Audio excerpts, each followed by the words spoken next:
Hi all, welcome to my channel. Today I'm going to show you a tool with which you can create XSD within 20 seconds. XSD code or like text schema code within the Workday Studio, right? Within 20 seconds. Actually, it's just a click of a button within 1 second, but after that we have to do minor find and replaces. That's why it is. It may be practically it is 20 seconds, but otherwise just a click of a button within 1 second you have your code. Could be like 100 columns, 200 columns, 1000 columns, or whatever. Okay, I'll show you how to do that, more details in this video. Let's get started.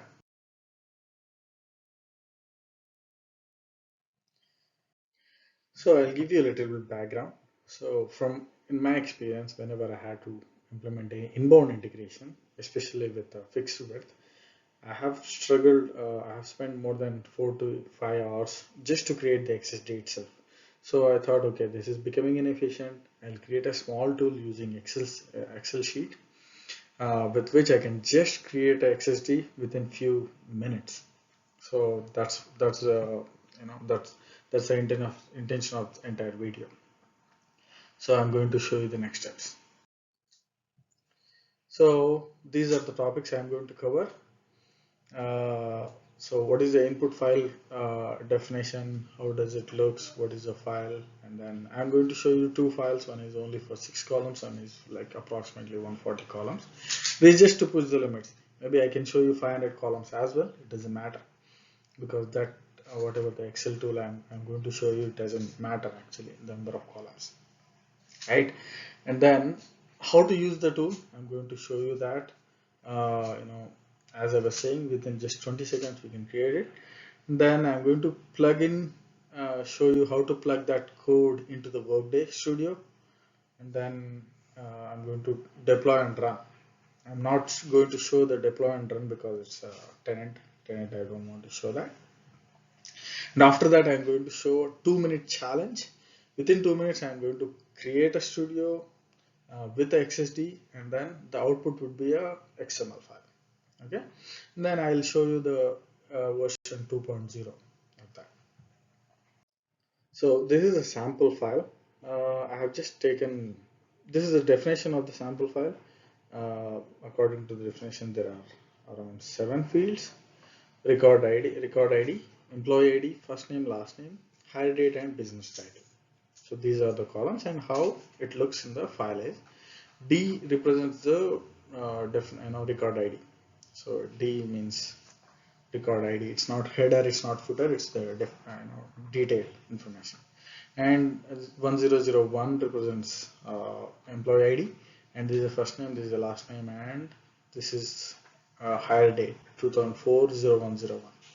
And then I've just given sample text as a business title.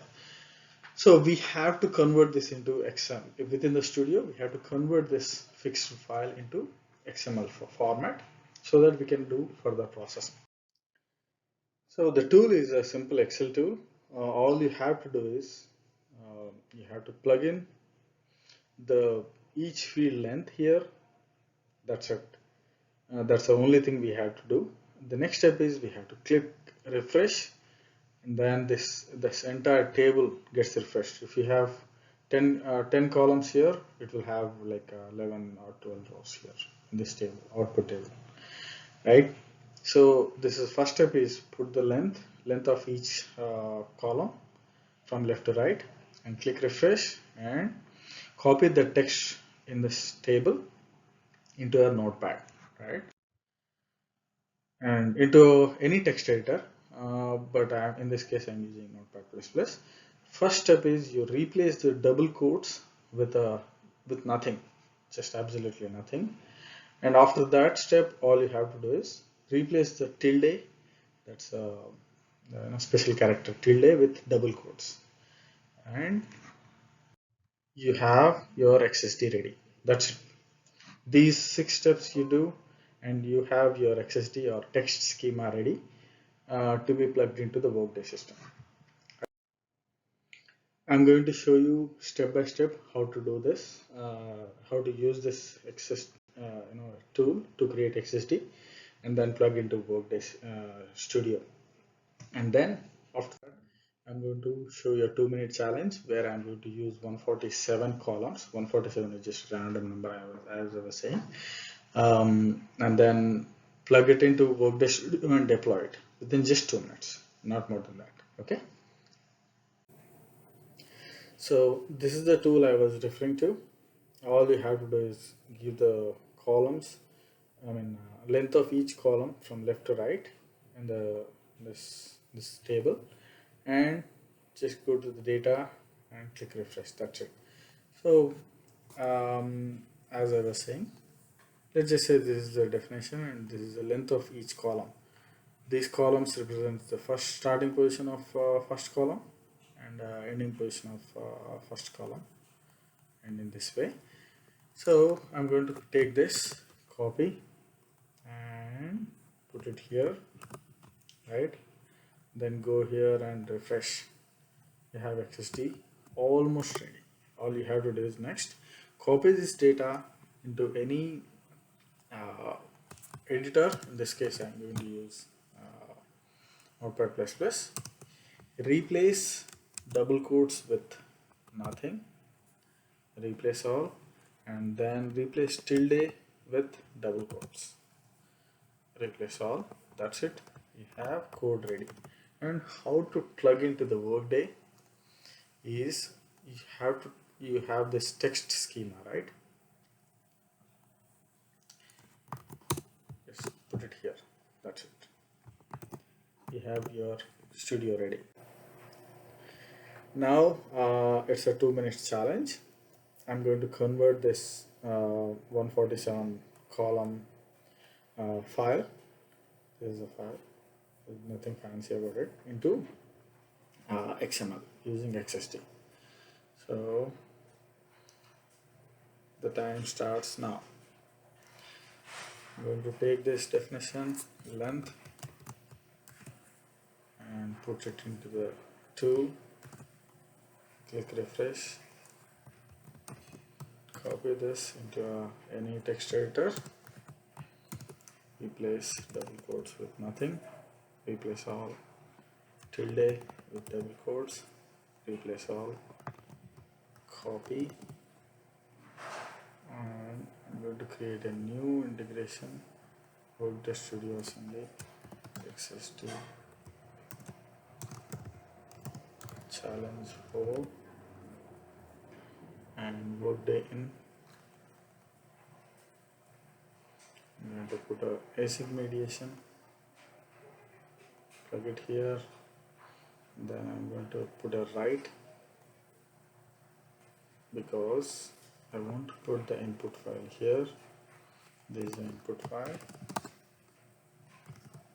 Then I'm going to add TextSchema.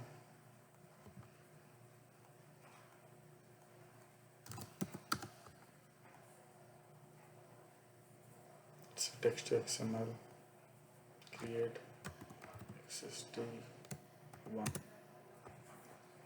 and come here,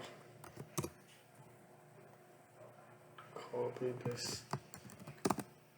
into here, and save, and to put the output I'm going to